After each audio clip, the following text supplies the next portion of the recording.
Hello students, welcome to the class. सभी का स्वागत है क्लास में। और हम आज शुरू करते हैं और शायद खत्म करते हैं इस लेसन को। ठीक है, जो कि है एज ऑफ इंडस्ट्रियलाइजेशन। अब यहाँ पर हम लोग देखेंगे, क्या देखने वाले हैं कि जो इंडस्ट्री थी, है ना, जिसकी ग्रोथ हो रही थी, उसमें क्या क्या डिफिकल्टीज हम लोगों को आ रही थी। पेक्यूलैरिटीज मतलब यहाँ पर डिफिकल्टीज, है ना। तो क्या क्या डिफिकल्टीज यहाँ पर जो इंडस्ट्री थी वो फेस कर रही थी, तो वो अब हम इस लेसन में पढ़ने वाले हैं और फिर इस टॉपिक के साथ हम इस लेसन को वाइंड अप कर देंगे। तो चलिए शुरू करते हैं। मैं हूँ भारती नीमकर और हम लोग यहाँ पढ़ते हैं सोशल स्टडीज। ये हमारा टेलीग्राम चैनल है, तो आप सभी बच्चे टेलीग्राम के इस चैनल पर हम लोगों को ज्वाइन कर सकते हैं, और जिसके लिए आपको क्या करना पड़ेगा, टेलीग्राम को डाउनलोड करना पड़ेगा। तो शुरू करते हैं इस लेसन को, एज ऑफ इंडस्ट्रियलाइजेशन। और यहाँ पर हम पढ़ने वाले हैं कि जो इंडस्ट्रियल ग्रोथ थी, उसके लिए क्या क्या डेंजर या क्या क्या डिफिकल्टीज थी जो उनको फेस करनी पड़ रही थी। राइट, चलिए। तो जो यूरोपियंस थे वो मैनेजिंग एजेंसीज थी, क्योंकि सारा टेक ओवर जो था वो यूरोपियंस ने ले लिया था। क्यों? क्योंकि जो इंडियंस पहले काम कर रहे थे वो बहुत अच्छा कर रहे थे, बहुत बेहतर कर रहे थे, लेकिन तो ये यूरोपियंस को बर्दाश्त नहीं हुआ, है ना, कि ये क्या हो रहा है। क्यों हमारी पॉपुलैरिटी यहाँ इंडियन से ज्यादा नहीं है, इनकी पॉपुलैरिटी ज्यादा क्यों है। तो they were interested in certain kind of product, जिससे वो इंडस्ट्रियल प्रोडक्शन को डोमिनेट कर सके, कहाँ पर, इंडिया में। इसके लिए उन्होंने क्या किया, उन्होंने टी और कॉफी प्लांटेशन स्टेब्लिश किए। उन्होंने देखा कि यहाँ पर जो वेदर सूटेबिलिटी है बहुत अच्छी है ना, बहुत ही बढ़िया वेदर है कॉफी और टी को ग्रो करने के लिए, तो क्यों ना हम यहाँ पर इनकी प्लांटेशन को लगाएं। इन सब के लिए इन्होंने लैंड एक्वायर किए चीप रेट पर, बहुत सस्ते में।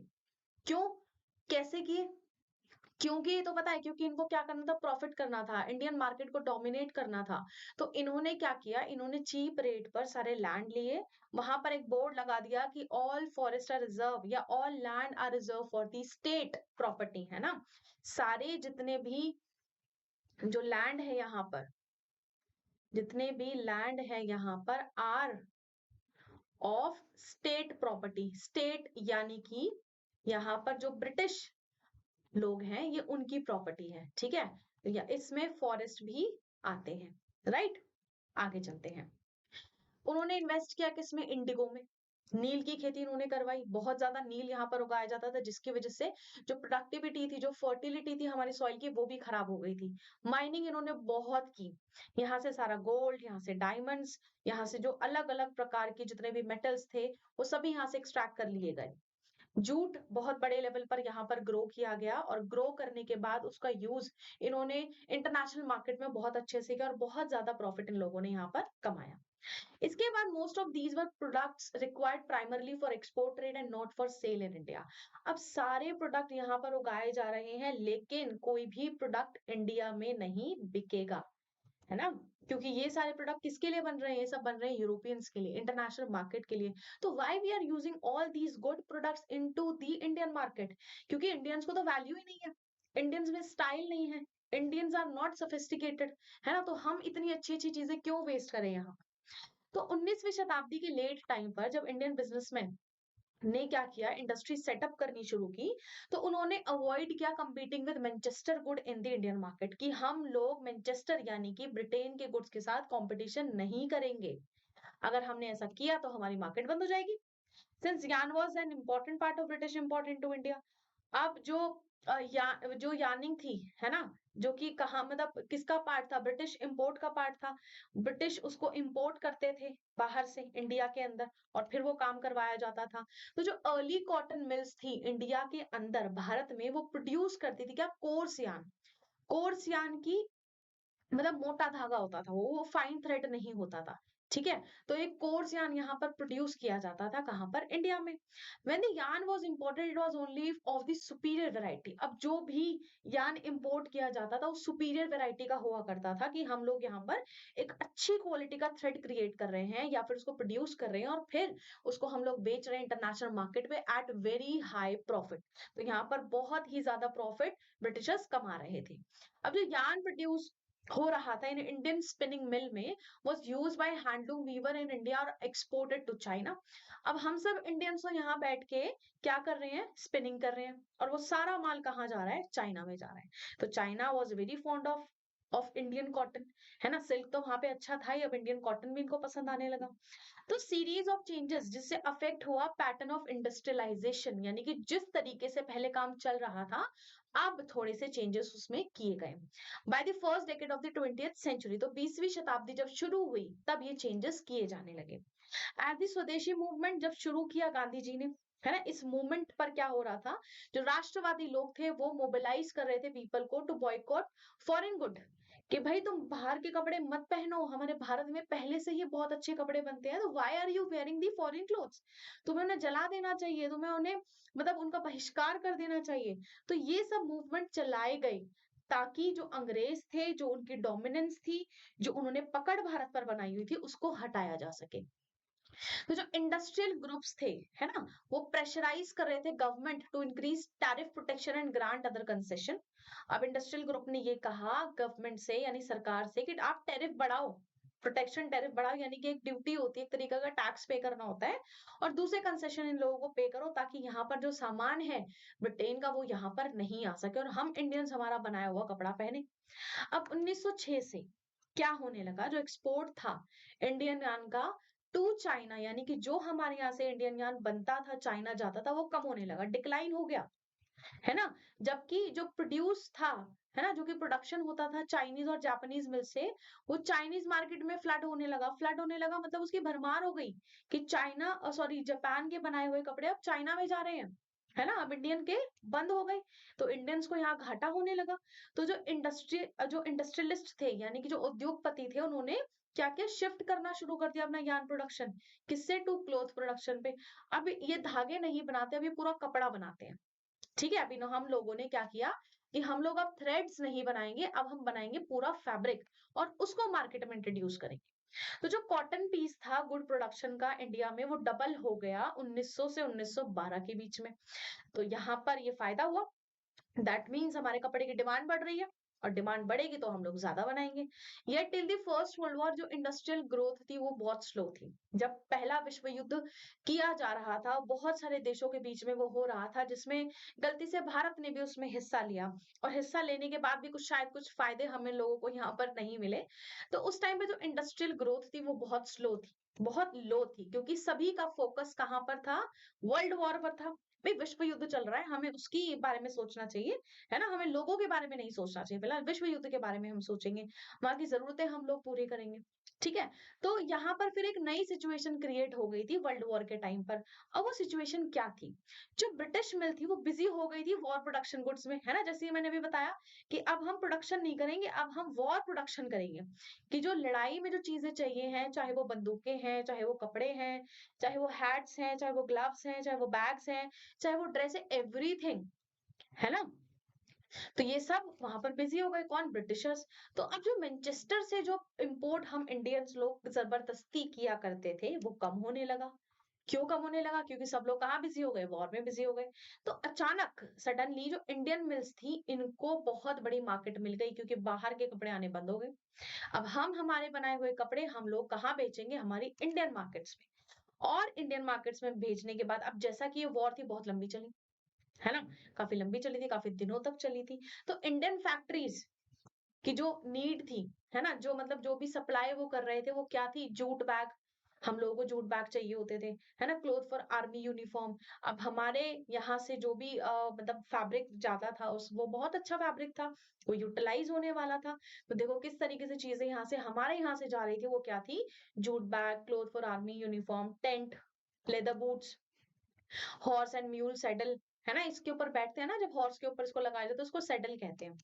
ठीक है, and a host of the other item, तो मतलब बहुत सारे जो चीजों का प्रोडक्शन, अलग अलग प्रोडक्ट का प्रोडक्शन हम इंडियंस लोग कर रहे थे, और बहुत फायदा हम लोगों को उस समय यहाँ पर हो रहा था। तो कुछ नई फैक्ट्रीज यहाँ पर सेट की गई, कुछ मल्टीपल शिफ्ट्स यहाँ पर लगाई गई, कि लोग अब यहाँ शिफ्ट में काम कर रहे हैं, 6 घंटे तुम काम करो, 6 घंटे हम काम करेंगे, इतना ज्यादा काम यहाँ पर बढ़ गया था। तो many new workers were employed and everyone was made to work longer hours, कि भाई सभी लोगों को यहाँ पर ज्यादा समय तक काम करना है, क्योंकि हम सभी लोग वर्ल्ड वॉर के लोगों के लिए, सिपाहियों के लिए काम कर रहे हैं। ठीक है, और नए एम्प्लॉयज को भी लाया गया, नए वर्कर्स को भी यहाँ पर इंट्रोड्यूस किया गया। तो जो वॉर यहाँ पर चल रही थी इसके वजह से क्या हुआ कि प्रोडक्शन में बूम आया, बूम मतलब राइज, है ना, एक ह्यूज राइज यहाँ पर हम लोग देख रहे थे। बूम बोले तो दैट मीन्स राइज, राइट, यानी कि ऊंचाई देखी गई यहाँ पर बिजनेस में। तो वॉर के बाद क्या हुआ, जो मैनचेस्टर था could never recapture it's old position in the India market. अब जैसे ही हम इंडियंस ने रिप्लेस किया किसको, मैनचेस्टर के कपड़ों को, तो वापस से मैनचेस्टर को वो मार्केट नहीं मिल पाई जो उसको पहले मिली हुई थी, क्योंकि अब सारा खेल बदल चुका था। तो unable to modernise to and compete with, हम लोग वो लोग मॉडर्नाइज नहीं कर पाए, कम्पीट नहीं कर पाए इंडियन मार्केट को, किसके साथ, यूएस के साथ, है ना, जर्मनी के साथ, जापान के साथ। देन जो इकोनॉमी थी ब्रिटेन की वो क्रम्बल्ड होने लगी आफ्टर दी वॉर, यानी कि खराब होने लगी। पहले तो बहुत पैसा छाप रहे थे ये लोग, पर अब नहीं, अब यहाँ पर सारे पैसे इधर उधर हो गए, बहुत ज्यादा प्रॉफिट ये लोग नहीं कमा पा रहे थे। जो कॉटन प्रोडक्शन था वो कोलैप्स हो गया, एक्सपोर्ट्स कम हो गए, मतलब बहुत ज्यादा नुकसान यहाँ पर ब्रिटिश सरकार का होता दिखाई दे रहा था। तो जो कॉलोनीज बनी हुई थी, लोकल इंडस्ट्रियलिस्ट जो थे, लोकल जो उद्योगपति थे, ग्रेजुअली कंसोलिडेटेड देयर पोजीशन। अब वापस से हम सब जो पहले थे अब वही बन गए, है ना, क्योंकि जो ब्रिटिशर्स थे वो आए, उन्होंने हमारी पोजीशन हटा दी, तो हमने वापस से वो चीज रिकैप्चर की, है ना। हमने सारी फॉरेन मैन्युफैक्चर गुड्स को सब्स्टिट्यूट कर दिया, बदल दिया हमारी होम मार्केट के प्रोडक्शन के साथ। चलिए आगे चलते हैं, हम यहाँ पर हम पढ़ेंगे किसके बारे में, स्मॉल स्केल इंडस्ट्रीज के बारे में, कि वो यहाँ पर कैसे उन्होंने अपनी जगह पाई। स्मॉल स्केल इंडस्ट्री क्या होता है बच्चे, मतलब जो छोटे लेवल पर चलती हैं, उसमें बहुत ज्यादा बड़ा प्रोडक्शन नहीं होता, उसमें बहुत ज्यादा पैसे इन्वेस्टेड नहीं होते, इसलिए उनको स्मॉल स्केल इंडस्ट्री कहा जाता है, जो कि घर घर में चल जाती है और वहां से काफी अच्छा प्रोडक्शन हम लोग मतलब निकाल लेते हैं, ठीक है। So this is true even in the case of handloom sector that we have discussed. अब जैसा कि हमने हैंडलूम सेक्टर के बारे में पढ़ा कि वो बूम कर रहा था और बढ़िया चल रहा था, ठीक है। जो चीप मशीन थी, जो थ्रेड बनाती थी, है ना, स्पिनिंग करती थी 19th सेंचुरी में, तो वीवर सरवाइव डिस्पाइट प्रॉब्लम। तो जो बुनकर थे वो सरवाइव कर गए, जबकि प्रॉब्लम्स काफी चल रही थी उस समय पे, लेकिन उनकी प्रॉब्लम्स भी सॉर्ट हो गई मेरे ख्याल से। जब जो वर्ल्ड वॉर हुआ तो सबको मेरे हिसाब से काम मिला, सभी लोगों ने बहुत खुशी से मिलकर काम किया। तो 19वीं शताब्दी में handloom cloth production expanded steadily.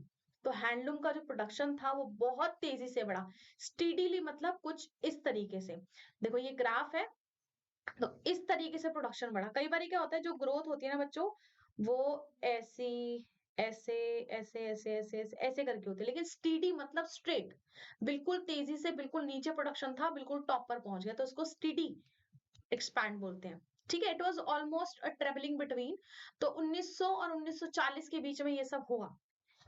तो कुछ क्वेश्चन बच्चे यहाँ पूछ रहे हैं कि हाउ डिड दिस हैपन, ऐसा क्यों और कैसे हुआ। तो this was partly because technological changes, कुछ चेंजेस यहाँ पर टेक्नोलॉजी से आए, है ना। हैंडीक्राफ्ट जो लोग थे उन्होंने नई टेक्नोलॉजी अडॉप्ट की, जिससे उनके प्रोडक्शन में बहुत ज्यादा इंप्रूवमेंट हुई और जिससे कॉस्ट भी बढ़ी, तो उनको फायदा हुआ, उनको पैसे ज्यादा मिले, है ना। अब जैसे ही जो दूसरा दशक शुरू हुआ 20वीं शताब्दी का, तो जो वीवर्स थे उन्होंने कुछ लूम्स ली थी, जो कि फ्लाई शटल, मतलब उसमें फ्लाई शटल थी। देखो जिस तरीके से ये देखो खड़े होके काम कर रहे हैं, पहले लोग क्या करते थे, बैठ के काम करते थे, है ना। तो ये देखो खड़े होके काम कर रहा है, और ये जो लूम है इसको फ्लाई, सॉरी ये शटल है, तो ये फ्लाई शटल दैट मीन्स हवा में ऐसे इसको आगे पीछे करो तो इसमें जो कपड़ा है, जो थ्रेड है वो ऐड हो जाता है। फैक्ट्रीज जो थी, फैक्ट्री इंडस्ट्रीज, ये भी बहुत ही तेजी से ग्रो हुई वॉर के बाद, जब वर्ल्ड वॉर हो रहा था।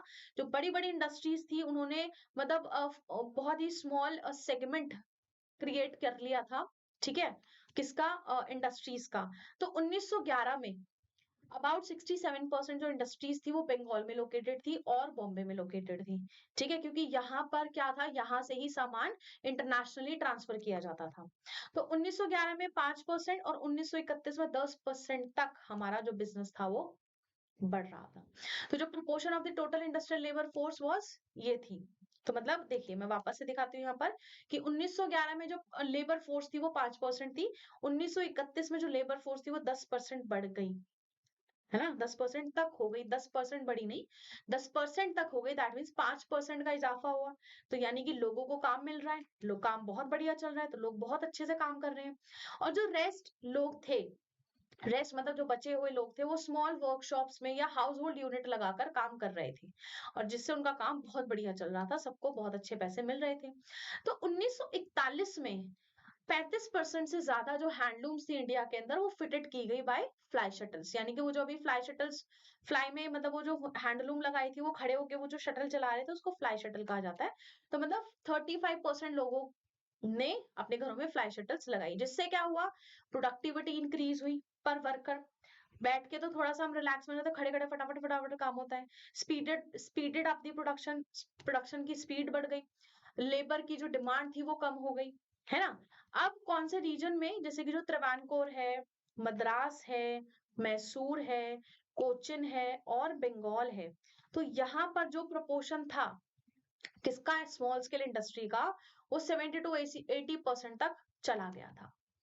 फिर उसके बाद जो कुछ ग्रुप्स थे वीवर्स के, बुनकर्स के, तो वो कुछ बेटर पोजीशन में आ गए थे, है ना। जैसे मतलब जिस तरीके से पिछले समय उनके साथ हो रहा था कि मतलब चीजें खराब चल रही हैं, ठीक है, वॉर, मतलब जो ब्रिटिशर्स थे उन्होंने बहुत सबकी जान निकाली हुई थी कि भाई काम करो और पैसे सिर्फ जो हम देंगे वही तुम्हें मिलेंगे।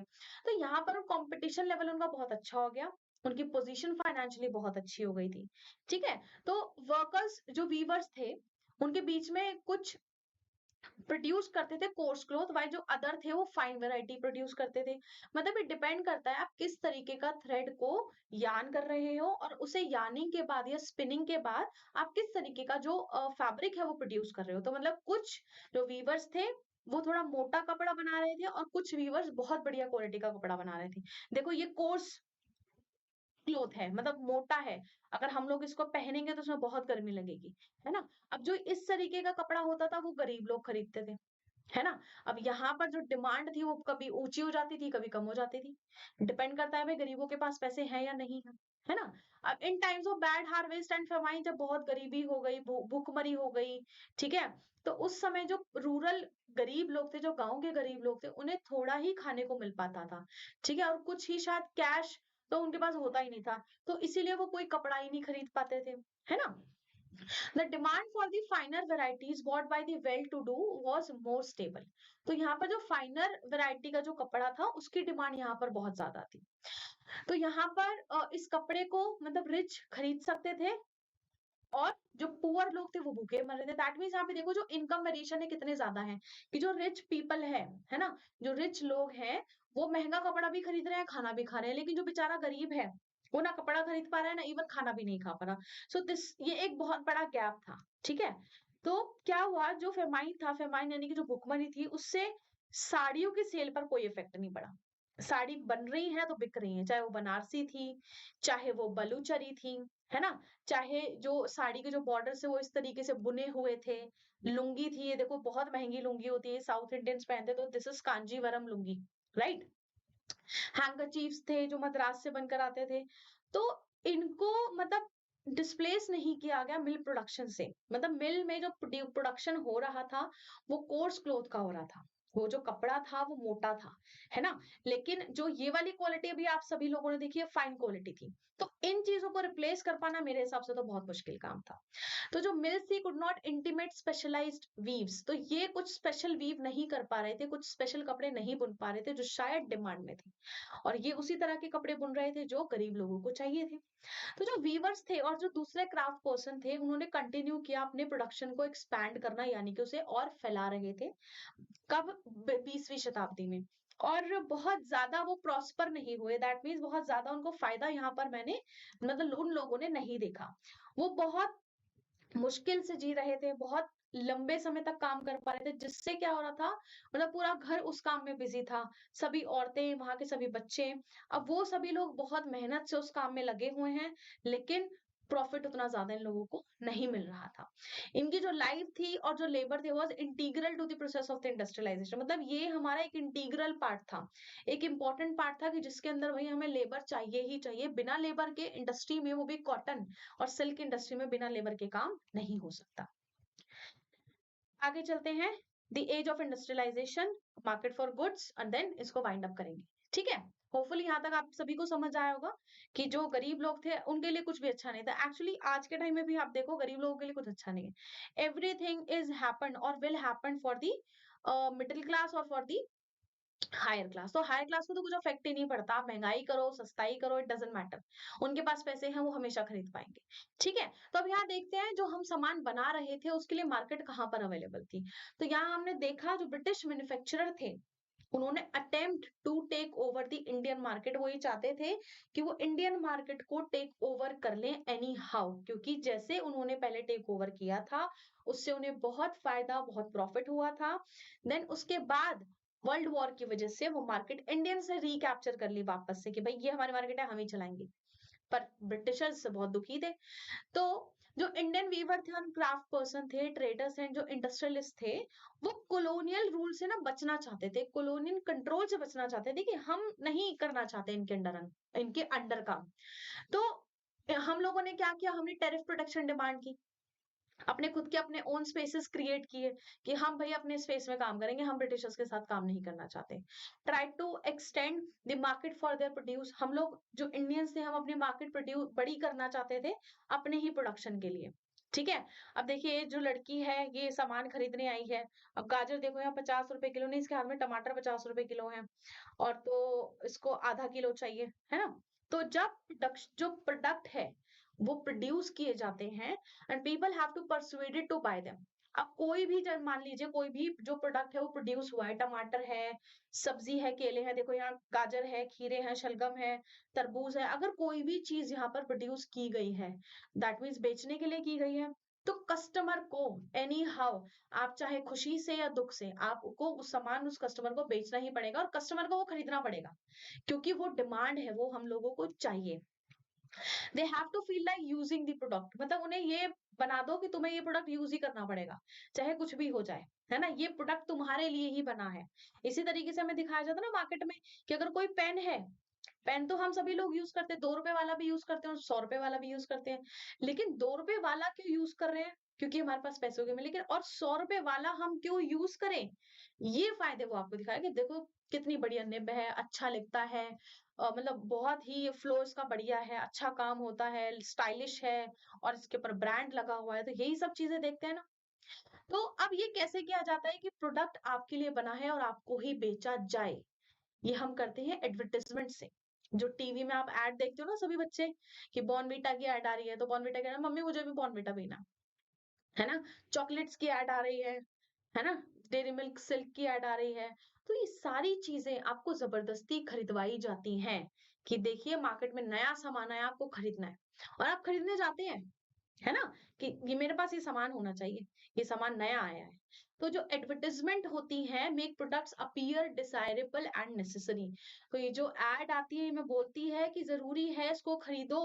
अब जैसे हम ब्रश यूज करते हैं, तो ब्रश हम नॉर्मल ब्रश से भी अपने दांत ब्रश कर सकते हैं, लेकिन इलेक्ट्रिक ब्रश आया है, क्यों आया है, क्योंकि ये आपके दांत ज्यादा अच्छे करता है, आपको हिलाना नहीं पड़ता, सिर्फ ऐसे लगा के खड़े रहो आपके दांत साफ हो जाएंगे। दैट मीन्स आप इंसान को आलसी बना रहे हो, खड़े खड़े ब्रश साफ, दांत साफ हो रहे हैं ब्रश से, है ना। फिर एक दिन ऐसा प्रोडक्ट आएगा आप खड़े रहो आप नहा भी सकते हो, तो दैट मीन्स आप इंसान को लिटरली आलसी बना रहे हो, है ना, कि कुछ काम नहीं करना। तो they try to shape the mind of people and create new need, हम लोगों का दिमाग सेट कर दिया जाता है कि आपको ये खरीदना है, चाहे कुछ भी हो जाए आपको ये खरीदना ही पड़ेगा। तो आज के टाइम में हम ऐसे ही जमाने में रहते हैं, है ना, सारी चीजें हमें एडवर्टाइजमेंट के थ्रू मिलती हैं कि एड आई है टीवी पे, भाई हमें ये चीज खरीदनी है, बच्चे जिद करते हैं, है ना, कुछ नया फैशन में आया तो भाई मुझे ये खरीदना है, लड़कियां जिद करती हैं, लड़के जिद करते हैं। तो अब ये एड्स हमें कहाँ दिखने लगे, न्यूज़पेपर में, मैगजीन में, स्ट्रीट वॉल पर, है ना, और ये कुछ होर्डिंग्स ऐसे लगे होते हैं, तो यही हमें सब कुछ दिखाई देता है, टेलीविजन की स्क्रीन पर। ठीक है, आप अगर आप पीछे की हिस्ट्री देखें तो हमें क्या मिलता है कि that from the very beginning of the industrial as जो एडवर्टाइजमेंट थी उन्होंने बहुत ही इंपॉर्टेंट रोल प्ले किया, जिससे मार्केट बढ़ी, प्रोडक्शन बढ़ा, है ना, लोगों की डिजायर बढ़ी, लोगों की नीड बढ़ी, और लोगों का कल्चर हमें पता चला कि लोग क्या खरीदना चाहते हैं, लोग क्यों खरीदना चाहते हैं, है ना। अब आईफोन है, आईफोन के हमें बेनिफिट्स नहीं पता, बट हमें खरीदना है क्यों, क्योंकि स्टाइल मारना है, राइट। हमें आईफोन लेना है क्योंकि हमें स्टाइल मारना है, मेरे पास आईफोन है, चाहे मेरा बजट नहीं है, मेरे पास इनकम नहीं है, बट मुझे आईफोन खरीदना है, वाई, एडवर्टाइजमेंट, है ना। आधी एडवर्टाइजमेंट तो लोग चलते फिरते ही कर देते हैं, फोन हाथ में लेके स्टाइल मारते हो, मेरे पास तो आईफोन है। है ना? तो ये इफ़ेक्ट पड़ता है, इससे मार्केट बढ़ती है। आजकल आप देखिए हर इंसान के पास आईफ़ोन है, ऑलमोस्ट इंसान के पास आईफ़ोन है ना? चाहे कुछ भी हो जाए लोन लेके मैं आईफ़ोन लेकर आऊँगा पर मुझे आईफ़ोन चाहिए।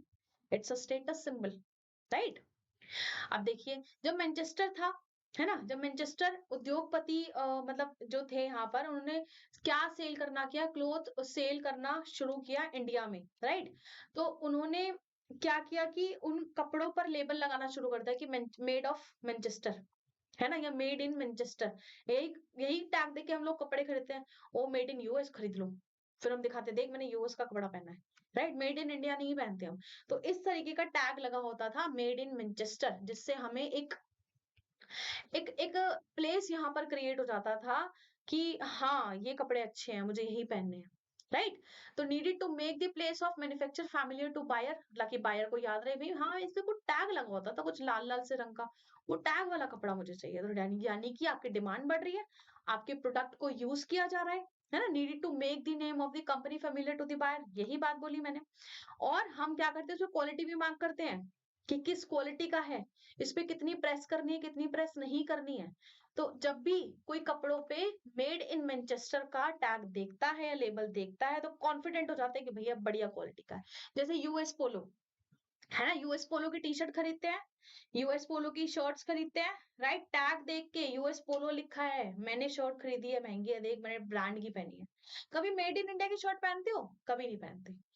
अरे इंडियन ब्रांड तो ऐसे ही है सब, है ना? बट जो लेबल थे did not only carry words and text, इसके अलावा इसमें कई इमेजेस भी ऐड होती थी, ब्यूटीफुली इलस्ट्रेट उनको किया जाता था ताकि लोग अट्रैक्ट हों। जैसे देखो गुची है, शनैल है, वर्सेस है, डायर है, लुई विनोय है ना? और ये बर्बेरी है, वेलेंटिनो है, फेंडी है, हर्मस है, ये सारे ब्रांड हैं। ये इतने महंगे हो चुके हैं लोगों की डिमांड की वजह से, फिर भी लोग इनको खरीदते हैं, है ना?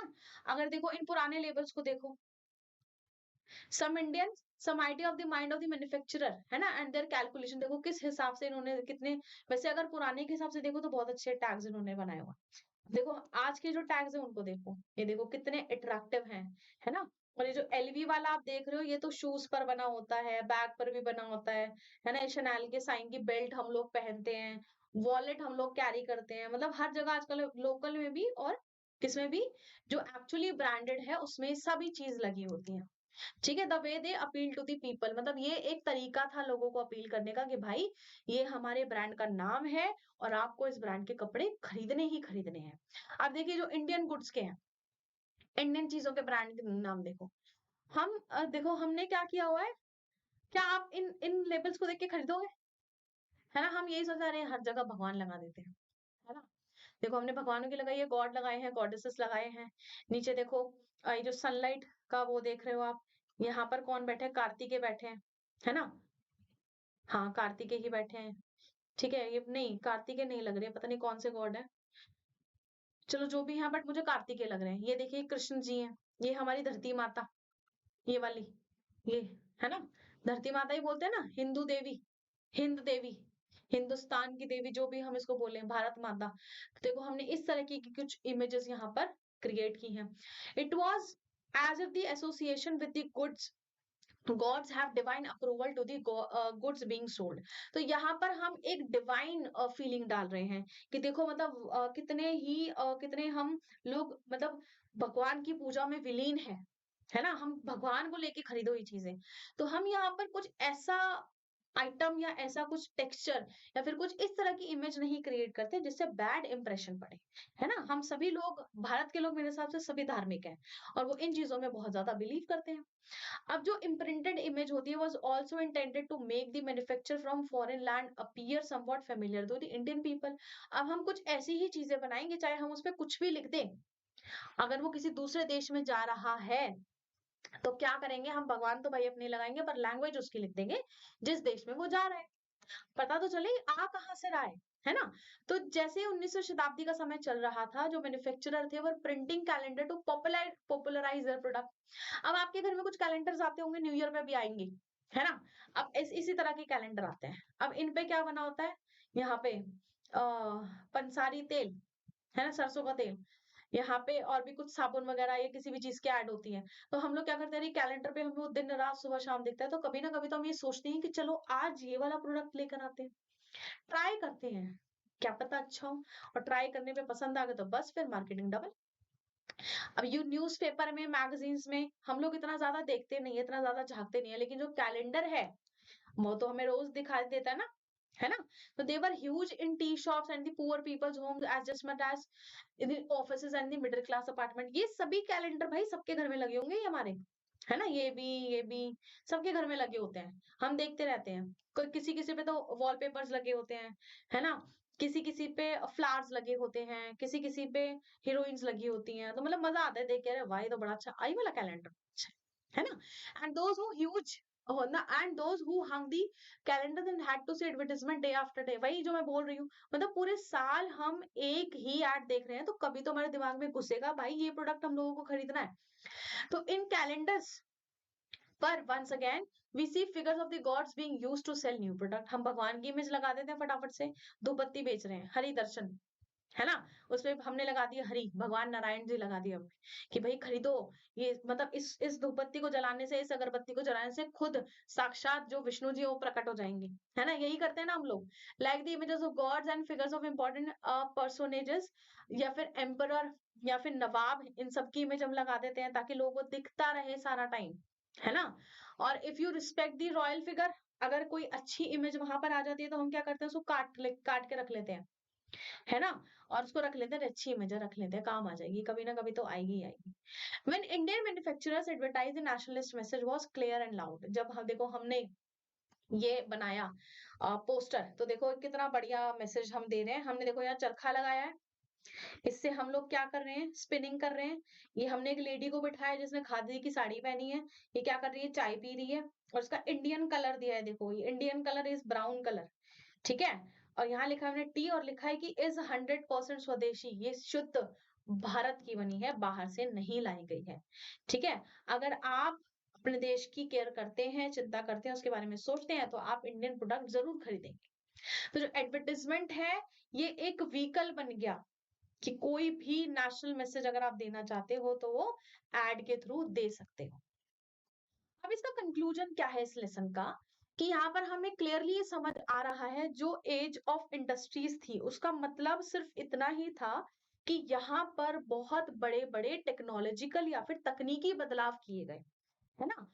फैक्ट्रीज की बहुत ज्यादा ग्रोथ हुई और बहुत ज्यादा नई इंडस्ट्री और लेबर फोर्स यहाँ पर लाई गई। अब जैसा कि आप सभी ने देखा भी है, जो हैंड टेक्नोलॉजी थी, स्मॉल स्केल प्रोडक्शन था, वो हमेशा इम्पोर्टेंट रहा है और रहा, हमेशा रहेगा, है ना? क्योंकि जो हैंड प्रोडक्ट होते हैं बच्चे, बहुत ही सुंदर होते हैं, यूनिक होते हैं, अलग होते हैं। उसको देख के ऐसे देसी फीलिंग आती है ना? अब देखो इन फिगर्स को देखिए, क्या आप मतलब कह सकते हैं कि मतलब ये किस प्रोजेक्ट की है, क्या चल रहा है इसमें? बाकी वैसे हम इसके बारे में स्टार्टिंग में बात कर चुके हैं, है ना? तो बस ये इस लेसन को हम लोग यहीं वाइंड अप करते हैं। बहुत ही इंटरेस्टिंग लेसन था भाई, मुझे तो बहुत मजा आया। ठीक है? बहुत इन्फॉर्मेशन मुझे यहाँ पर मिली और मेरे हिसाब से आप सभी को भी मिली होगी।